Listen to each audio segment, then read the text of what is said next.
오늘도 헤어진 그녀가 생각이 나서 예전 사진을 본다. 아, 이땐 좋았는데. 이땐 웃고 있었네. 이땐 이렇게 함께 했었는데. 이때로 돌아가고 싶다. 요즘은 잘 지내나? 한 번만 볼까?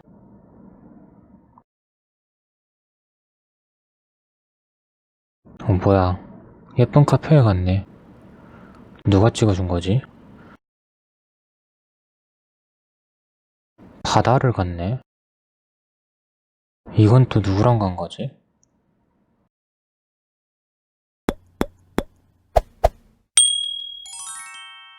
다정한 참견. 네, 안녕하세요. 다정한 참견의 다혜. 희덩입니다. 네, 오늘은 저희가 헤어지고 나서 그 사람을 도저히 못 잊겠다라고 하시는 분들의 특징에 대해서 이야기를 나눌 건데요. 사람들이 헤어지고 그 사람을 잊지 못하고 그 사람과의 추억 속에 계속 빠져 계시는 분들이 있어요. 여러 가지 이유들이 있겠죠. 첫 번째로는 그 사람과 정말 오랜 기간 연애를 했을 때 좀 타격이 크신 분들이 있고, 두 번째로는 내가 좀 집착하는 연애를 좀 많이 했을 경우에는 그러실 확률이 높아요. 그리고 그 사람에게 관심을 받지 못한다고 생각을 해서 조금 더 많은 관심을 받고 싶고 사랑을 얻어내기 위해서 올바른 표현을 하지 못했던 거죠. 어떻게 보면 좀 되도 않는 방법이라고 해야 되나? 그러한 방법들을 사용하고 마음에도 없는 말과 행동을 했을 때 그렇게 헤어진 경우에는 상대방이 좀 많이 생각이 나는 것 같아요. 근데 이러한 개인들의 이유를 떠나서 헤어지고 나서 계속 그 사람이 생각난다고 하시는 분들은 그 사람이 생각날 수밖에 없는 행동들을 하고 계세요. 연애도 마찬가지지만 지금 현재 우리가 살아가고 있는 나의 모습은 내 생각이 만든 게 아니라 나의 행동이 만들어내는 집합체거든요. 그래서 나의 어떠한 행동들이 자꾸 그 사람을 생각나게 만드는지 한번 알아보도록 할게요. 네, 첫 번째로는 SNS를 계속 봐요. 네, 그 사람의 SNS를. 그러니까 그 사람의 얼굴이랑 일상을 보면서 내가 저 사진 속에 있었더라면, 그리고 그 일상을 내가 공유할 수 있었더라면, 이런 여러 가지 생각들을 하게 돼요. 혹시나 다른 사람이 생겼을까봐 노심초사하고, 그리고 나를 잊고 다른 사람을 만나게 될까봐 불안하고, 이러한 불안한 감정들이 계속 생각이 나니까 내가 이 상대를 잊지 못한다고 생각을 하는 거죠. 그러니까 예를 들어서 헤어지고 나면 그 사람이 당연히 생각이 나요. 누구나. 근데 시간이 지나면 내가 자꾸 그 사람이 생각이 나서 그 사람의 어떠한 사진을 찾아본다거나 카톡 푸사를 보는 게 아니라 계속 그것들을 보니까 더 생각이 나는 거거든요. 그래서 내 행동이 지금 내 생각을 만들어냈다는 것도 아셔야 될 것 같아요. 생각이 나는 게 아니라 내가 이 사람이 생각나게끔 하는데 어떻게 생각이 안 나겠어요. 저희와 상담을 하시는 분들이랑도 얘기를 할 때 요즘에 어떻게 지내시냐라고 하면 그 사람의 SNS나 카톡을 자주 들여다본다 이렇게 대답하시는 분들이 많이 있거든요. 네, 두 번째로는 비슷한 맥락이긴 한데 이 사람과 함께 했었던 사진, 그리고 이 사람과 추억이 담겨있는 그런 물건들과 카톡 내용도 지우지 않고 버리지 않고 내가 계속 가지고 있는 거예요. 어떤 분들은 거의 다 버렸고 거의 다 지웠는데 한두 개는 또 남겨두시는 분들이 있어요. 근데 사진 속에는 우리가 거의 웃는 모습, 좋은 모습들만 담겨져 있거든요. 그러다 보니 이러한 좋은 모습들을 내가 한 번씩 보게 되면 그 순간들이 그리워질 수밖에 없거든요. 그렇기 때문에 내가 이러한 것들을 계속 보다 보면 내가 헤어졌던 이유를 조금 미화시키고 그 좋았던 생각들, 행복했던 순간들만 더 떠올리게 되는 것 같아요. 그러니까 이 사람이 예전에는 정말 나한테 이렇게 다정했던 사람인데 지금은 어쩌다 이렇게 돼버렸나 라고 생각을 하면서 그 좋았던 예전의 모습과 지금 허무한 이 모습을 비교를 하는 거예요. 그러면 당연히 갭 차이가 크게 느껴질 수밖에 없는 거거든요. 특히 상대방이 나를 더 소중하게 생각을 해줬었고 더 특별하게 대해줬던 순간이 많았더라면, 그리고 내가 그 사람에게 받았던 사랑이 더 컸다면 이 허탈감이 더 클 수밖에 없는 것 같아요. 네, 세 번째로는 헤어진 아픔을 내 스스로 견디려고 하는 것이 아니라 술이나 친구들한테 의존하는 경우예요.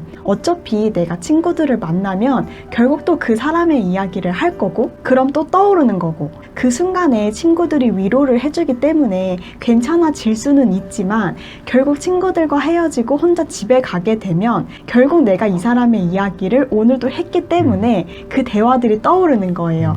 그러면 또 혼자 힘들어지게 되고 혼자 극복하지 못한 상황에서 자꾸 다른 무언가로 채우려고 하다 보면 내가 그거를 잊는 게 아니라 그냥 그 순간을 회피하는 거거든요. 정말 그런 순간들을 회피하는 시간만큼 내가 그 사람을 잊는데 그만큼 더 시간이 많이 걸리는 것 같아. 네, 마지막 네 번째로는 내가 다른 사람으로 이 사람을 잊으려고 할 때예요. 물론 내가 이별에 대한 아픔이 그렇게 크지 않고 이 사람에 대한 후회와 미련이 조금도 없다면 상관이 없겠죠. 근데 문제는 내가 이 사람과 지금 헤어진 지도 얼마 안 됐고 마음이 조금도 회복이 되지 않았는데 다른 사람으로 잊으려고 할 때 문제가 발생이 된다는 거죠. 물론 이러다가 정말 모든 게 다 잘 맞는 사람, 그리고 나의 마음을 다 위로해주고 다 행복하게 채워주는 사람을 만날 수도 있지만 솔직히 그런 경우가 별로 없잖아요. 거의 없거든요. 또 그럴 수밖에 없는 이유가 내가 전에 만났던 사람이 나의 행복을 채워줬던 그런 포인트들이 있을 거 아니에요. 근데 내가 소개팅을 받든 뭐 어떻게 사람을 만나게 되든 그 포인트를 똑같이 채워줄 사람을 내가 지금 당장 찾는다는 거는 정말 하늘의 별 따기라는 거죠. 내가 혼자서도 시간을 잘 보내고 마음이 여유로운 상태에서 누군가를 딱 만났을 때는 잘 만날 수도 있어요. 근데 내가 지금 마음이 아프니까 그 사람을 잊지 못했으니까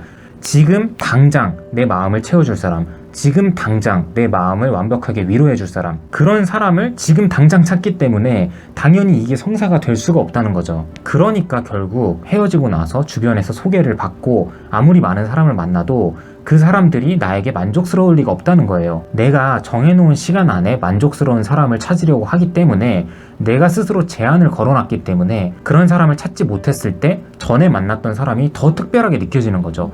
아, 역시 이 사람만한 사람이 없었구나. 내가 그 사람을 만날 때 정말 너무 안 좋은 부분만 생각을 많이 했었나 보다. 이렇게 또 혼자서 착각을 하게 된다는 거예요. 그래서 이렇게 조금씩 후회를 하다가 이런 후회를 하는 감정이 다시 그 사람에게로 돌아가고 싶다 라는 마음으로 변질이 된다는 거죠. 그래서 혼자만의 시간이 필요하다고 말씀을 드리는 거예요. 그 사람을 잊으려고 계속 뭘 더 하려고 하다 보면 결국에는 돌고 돌아서 그 사람이 더 생각이 난다는 거죠. 그래서 이럴 때는 그냥 집에서 게임을 하든 책을 읽든 혼자 시간을 보내는 그런 시간이 필요한 것 같아요. 저 같은 경우에도 오빠랑 헤어지고 나서 많이 힘들었었거든요. 근데 그 힘든 마음을 계속 유지하지 않으려고 카톡 목록에서 이 사람도 완전히 삭제했었고 그런 우리들의 기록들, 사진들 이런 것도 다 없앴거든요.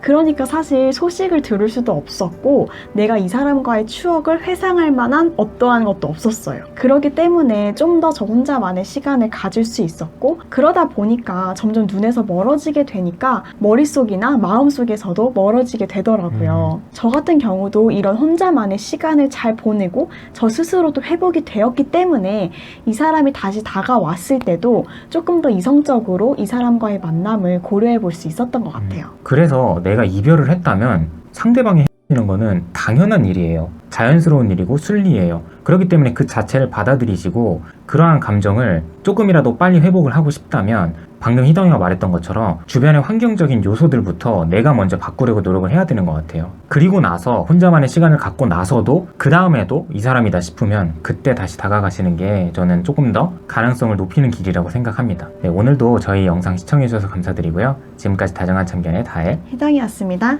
안녕.